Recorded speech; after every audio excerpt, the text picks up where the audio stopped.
Good evening from Los Angeles. This is Monday, July 21st, 106 days until the 2008 presidential election.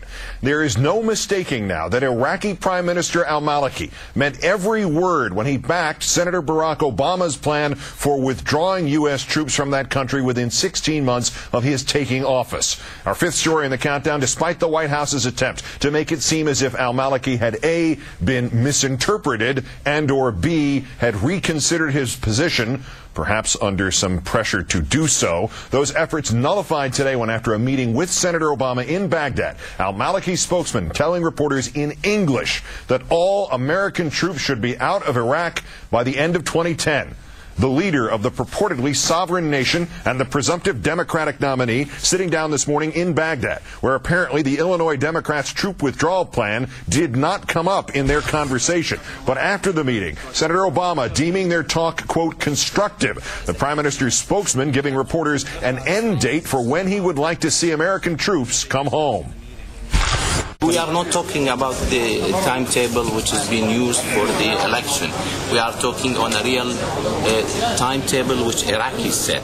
And what is that timetable? Up to 2010, to the end of the 2010.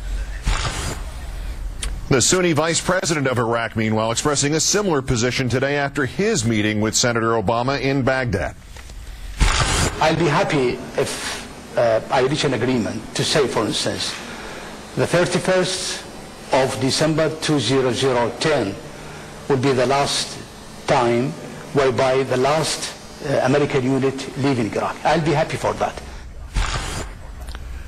Both Iraqi officials only reinforcing what Prime Minister Maliki had said in an interview over the weekend, telling the German magazine Der Spiegel in response to a question about when most of the U.S. troops will finally leave Iraq, quote, as soon as possible as far as we're concerned. U.S. presidential candidate Barack Obama talks about 16 months. That, we think, would be the right time frame for a withdrawal with the possibility of slight changes. Asked further by the magazine if that would amount to an endorsement of Senator Obama's candidacy, al-Maliki adding, quote, of course this is by no means an election endorsement. Who they choose as their president is the Americans' business, but it's the business of Iraqis to say what they want, and that's where the people and the government are in general agreement. The tenure of the coalition troops in Iraq should be limited. The New York Times doing its own translation of that al-Maliki interview from an audio recording of the interview that Der Spiegel provided to the New York Times, confirming that the German magazine's translation was accurate. It was done by al-Maliki's translator, nobody else's. Over the weekend, Senator Obama also visiting the other front, Afghanistan, telling Lara Logan of CBS News why he has long believed U.S. troop levels there need to increase. The situation is precarious and urgent here in Afghanistan, and I believe this has to be our central focus, the central front on our battle against terrorism. And I think one of the biggest mistakes we made strategically after 9/11 was to fail to finish the job here, focus our attention here. We got distracted by Iraq. Needless to say, lots to talk about with our own Howard Fineman, senior Washington correspondent for Newsweek magazine. Howard, good evening. Hi, Keith. In terms of al-Maliki, in terms of withdrawal from Iraq, in terms of what happened there over this monumental weekend, is there any misunderstanding left in this equation?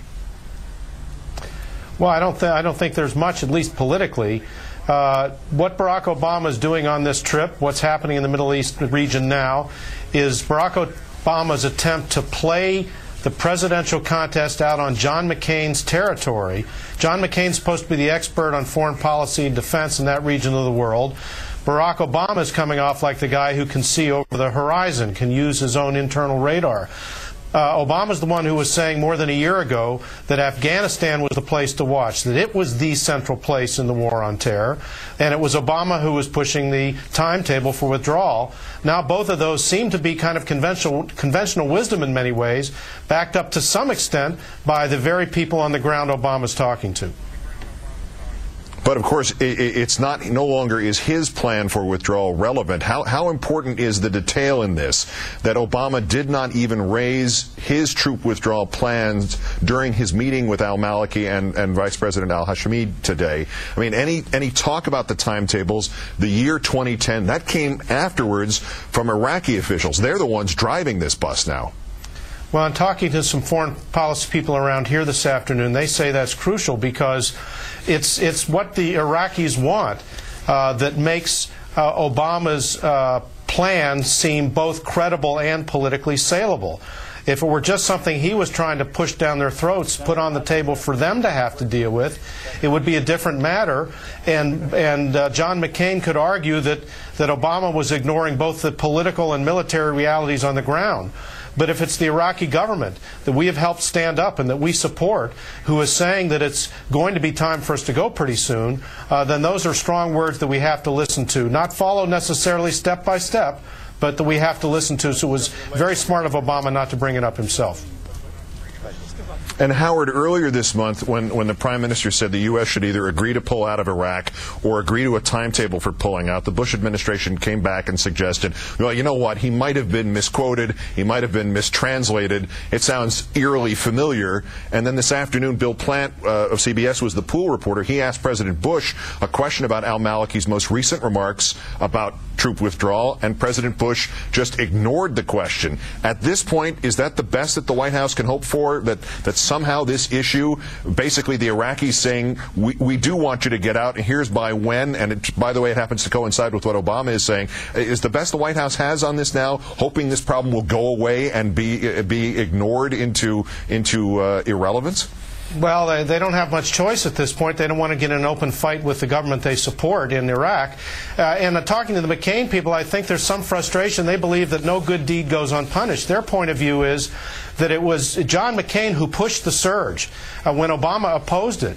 And the fact that the surge has worked pretty much, ironically, ends up playing into Obama's hands, because it's true, in part because of the surge, al-Qaeda is focusing again more on Afghanistan. And it's because of the surge that the Maliki government feels stronger and more emboldened about telling Americans when they can leave.